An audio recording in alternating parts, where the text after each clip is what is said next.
Classes में आप सभी का स्वागत है। आज हम बिहारी द्वारा रचित भक्ति एवं श्रृंगार पढ़ाएंगे और इसको फेयर में भी कर सकते हो।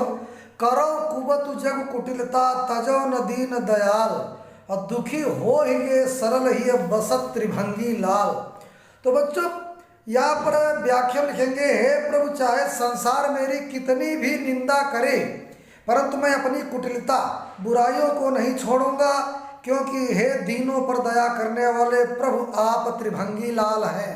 अर्थात बंसी बजाते समय आप अपने पैर कमर और गर्दन तीन जगह से टेढ़े हो जाते हैं।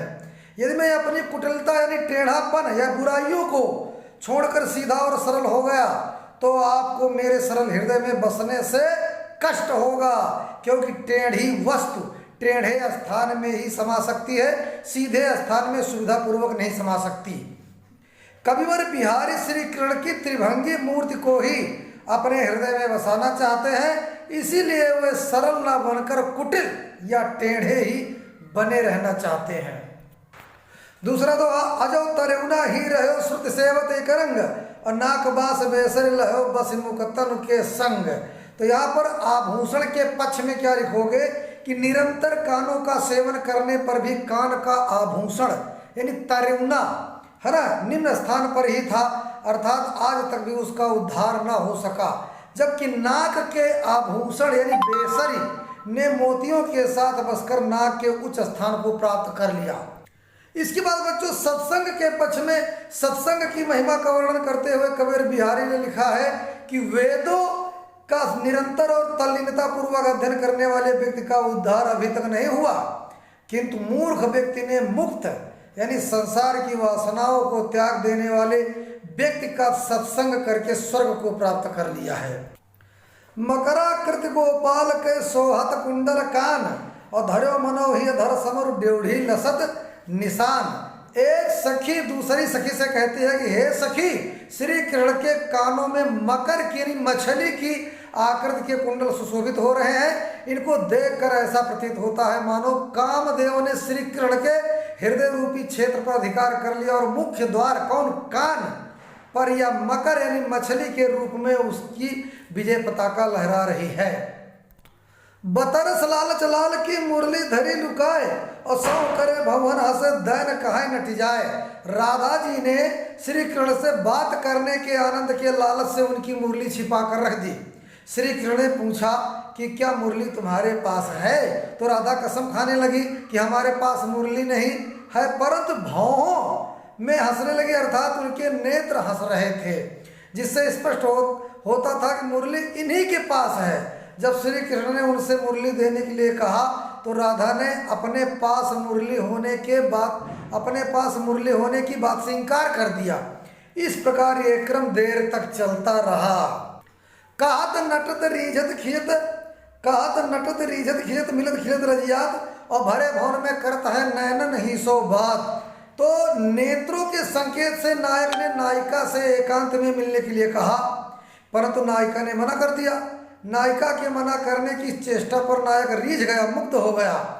यह देखकर नायिका खींच गई, गुस्सा हो गई। इसी समय दोनों के नेत्र मिल गए हैं और दोनों प्रसन्न हो गए। तभी घर में अन्य लोगों की उपस्थिति के ध्यान से दोनों लज्जित हो गए। इस प्रकार भरे हुए घर में या भवन में वे दोनों नेत्रों से ही बातें करते हैं। करल चूम चढ़ाए सिर उर लगाए भुज भेटी अल्लाह पाती पियकी लखत बाँचत धरत समेट। नायक ने नायिका को पाती यानी पत्र भेजी है। इस पत्र को पाकर नायिका को खुशी का ठिकाना न रहा। उसने पत्र को हाथ में लेकर सबसे पहले उसे चूमा, फिर उसे पवित्र मानकर सिर अर्थात माथे से लगाया।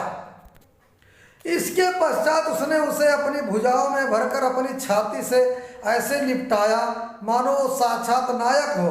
अपने प्रियतम की उस पत्र को वो नायिका कभी तो अत्यंत स्नेहपूर्ण दृष्टि से देखती है, कभी उसे पढ़ती है और कभी उसे संभाल कर बंद करके अत्यंत सुरक्षित स्थान पर रख देती है। अंग अंग नग जगमगत दीप सिखासी दे और दिया बढ़ाए हो रहे और बड़ो उजारो गे है। बिहारी नायिका के अंगों की आभा यानी प्रकाश की प्रशंसा करते हुए कह रहे हैं कि नायिका ने अपने प्रत्येक अंग पर रत्न जड़ित आभूषण धारण कर रखे हैं। दीप शिखा के समान उसके अंगों की आभा रत्नों में झलकती हुई सारे कक्ष में फैली हुई है। यह प्रकाश इतना अधिक है कि दीपक बुझा देने पर भी कक्ष पूरी तरह से जगमगाता रहता है। सहज श्वेत पंच तोरिया पहिरत अति छवि होती और जल चादर के दीपलो जगमगात तन ज्योति। तो स्वाभाविक रूप से श्वेत यानी सफेद और रेशम की हल्की साड़ी पहने हुए उस नायिका की सुंदरता अत्यधिक बढ़ जाती है। इस वेश में उसकी अंग कांति यानी अंगों की चमक का आलोक माने प्रकाश ऐसा प्रतीत होता है जैसे जल चादर के पीछे दीपकों की पंक्ति प्रज्वलित हो रही हो। तो बच्चों यहाँ पर कवि ने नायिका के शरीर की आभा और चमक का चमत्कार पूर्ण वर्णन किया है। जल चादर बच्चों महाराजाओं के भवनों में प्रायः जल चादर बनाई जाती थी।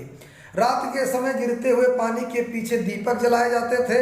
इन दीपकों का प्रकाश जब पानी पर पड़ता था तब ऐसा प्रतीत होता था मानो सोने की कोई चादर धरती पर गिर रही हो। कंज नयन मंजन किए बैठी बेवरति बार अब कच अंगुरी बिच दीठ दे चितवती नंद कुमार। तो बच्चों यहाँ पर यह कजरारे नयनों वाली नायिका स्नान किए बैठी धूप में अपने बाल सुखा रही थी, सुलझा रही थी। इसी बहाने से बालों के मध्य में उंगलियां डालकर उनके मध्य में दृष्टि डालती हुई नंद कुमार अर्थात भगवान कृष्ण अपने प्रियतम को देख रही है। औंधाई सीसी सुलख बिरा बरन बिललात और बिचही सुख गुलाब गो और छीटो छुई नगात। हे सखी, बिरा की ज्वाला में जलती हुई उस नायिका की दशा अत्यंत करुणाजनक है। उसकी बिरा की अग्नि की लपटें इतनी प्रचंड है कि हमने उसकी तपन को कम करने के लिए गुलाब जल की सारी शीशी उलट दी, परंतु तपन की अधिकता के कारण वह गुलाब जल तो बीच में ही सूख गया। उसके शरीर से तो गुलाब जल के एक छींटे का भी स्पर्श नहीं हो पाया। करी बिरा ऐसी तवु गैल न छाड़त नीचू अदीने हूँ चश्मा चखन चाहे लहन मीचू। बिरहणी नायिका के प्रियतम के समक्ष नायिका की मार्मिक दशा का वर्णन करती हुई सखी कहती है कि बिरह के कारण मेरी सखी की दशा अत्यंत दुखद हो गई है, परंतु नीच बिरह अब भी उसका पीछा नहीं छोड़ रहा है। अब तो बिरह में सूख कर वह इतनी कमजोर हो गई है कि मृत्यु भी उसे आंखों पर चश्मा लगाकर खोजती फिरती है, परंतु फिर भी वह उसे देख नहीं पाती। अभिप्राय यह है कि वह अब तक मर जाती, परंतु वह केवल इसलिए अभी तक जीवित बची है कि मृत्यु उसे नहीं देख पा रही है। पिय के ध्यान गही गही रही वही होई नारी और आप ही आरसी लख रिझति रिझवारी। तो बच्चों यहाँ पर जो है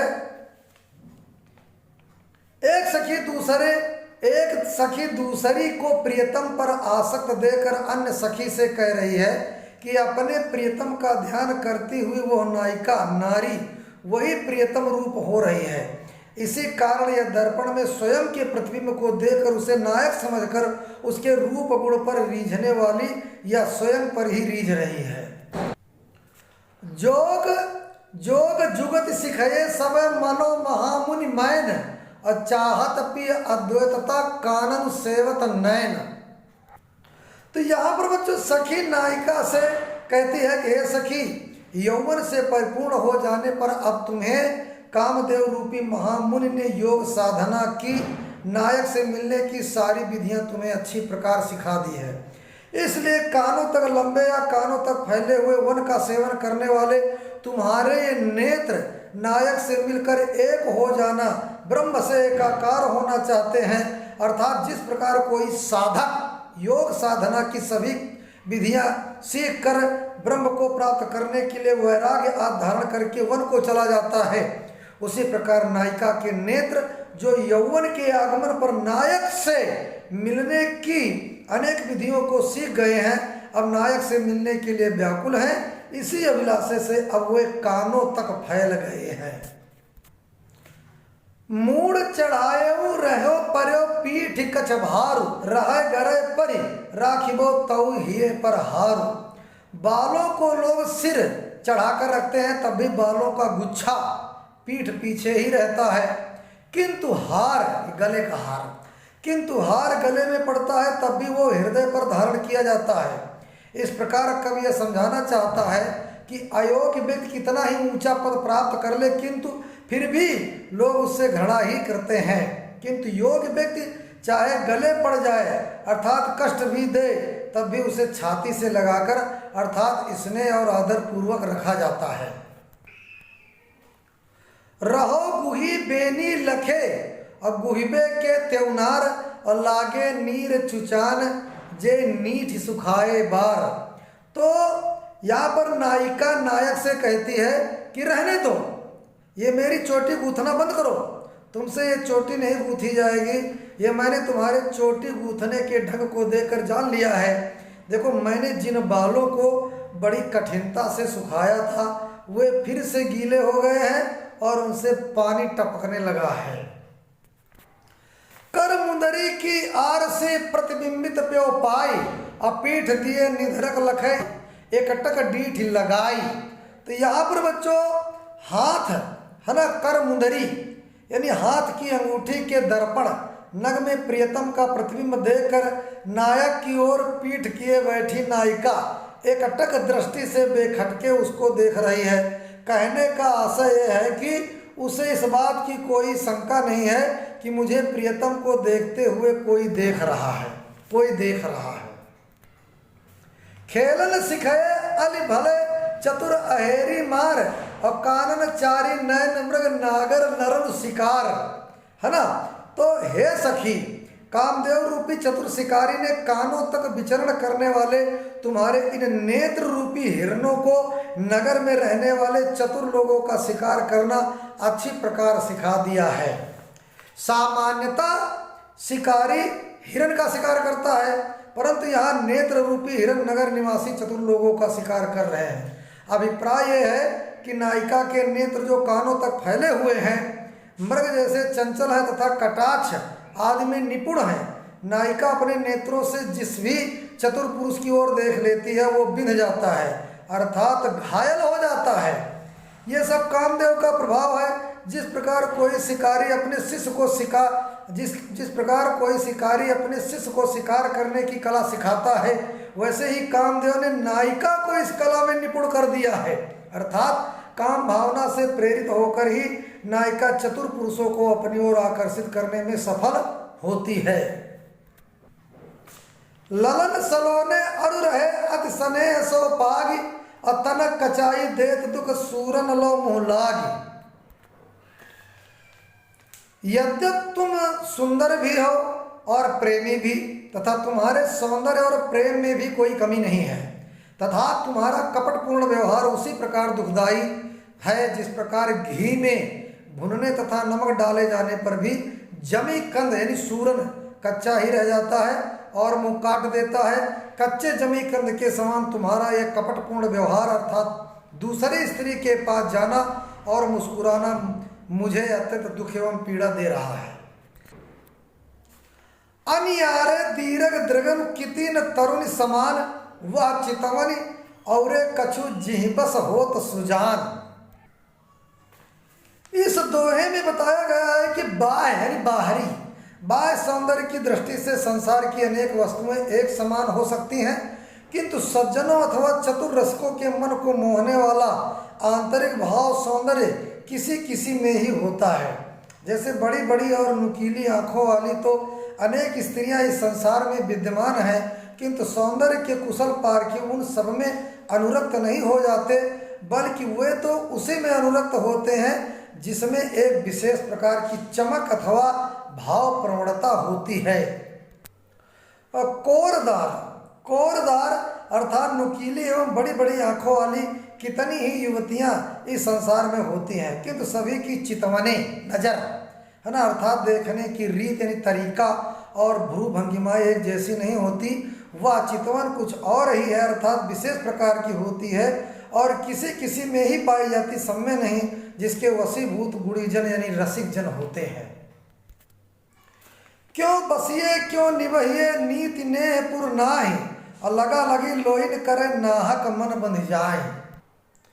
प्रेम के नगर में कोई नीति न्यायपूर्ण शासन या नियम अथवा अनुशासन नहीं है, फिर उसमें किस प्रकार रहकर जीवन निर्वाह किया जाए।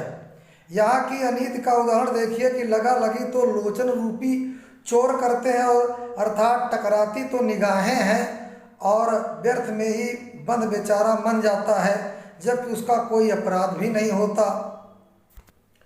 द्रग उर्झत टूटत कुटुम जुरत चतुर चित प्रीति, अपरत गांठ दुर्जन हिय दई नई यह रीति। तो बच्चों यहाँ पर जो है कवि बिहारी कहते हैं कि जब नायक नायिका के नेत्र उलझते हैं, अर्थात उनमें परस्पर प्रेम उत्पन्न होता है, तब उनके कुटुंब परिवार के लोग टूट जाते हैं, अर्थात नायक नायिका का अपने अपने कुटुंब से संबंध टूट जाते हैं और वे दोनों एक दूसरे को ही अपना सब कुछ समझने लगते हैं। इस प्रकार चतुर प्रेमी प्रेमिका के चित्त में गहरा प्रेम जुड़ जाता है। यह देखकर दुष्टों के हृदय में गांठ पड़ जाती है, अर्थात दुष्ट उनसे ईर्ष्या करने लगते हैं। कवि कहते हैं कि हे देव विधाता प्रभु, यह तो प्रेम की नई और विचित्र रीति है। असंगति प्रदर्शित करते हुए कवि ने सिद्ध किया है कि उलझता कोई है और टूटता कोई और है, चित्त किसी का जुड़ता है और मन में गांठ किसी और के पड़ जाती है। अर्थात नेत्र प्रेमियों के उलझते हैं परंतु टूट कुटुंब जाते हैं, चित्त तो प्रेमियों के जुड़ते हैं और गांठ दुर्जनों के हृदय में पड़ जाती हैं। प्रेम की यह रीति बहुत ही विचित्र है। तो बच्चों काव्य सौंदर्य में लिख देना, प्रेम की विचित्र रीति का अत्यंत प्रभावशाली वर्णन किया है। भाषा ब्रज भाषा है, पूरे जो है दोहों में शैली, मुक्तक, अलंकार, असंगत, श्लेष और अनुप्रास। बच्चों रस है, श्रृंगार, छंद, दोहा है। धन्यवाद बच्चों। वीडियो को लाइक, सब्सक्राइब, कमेंट करो और दूसरे बच्चों को भी शेयर कर देना जिससे उनको भी फायदा हो। थैंक यू, धन्यवाद। एसपीजी क्लासेज में आप जुड़े रहिए। धन्यवाद।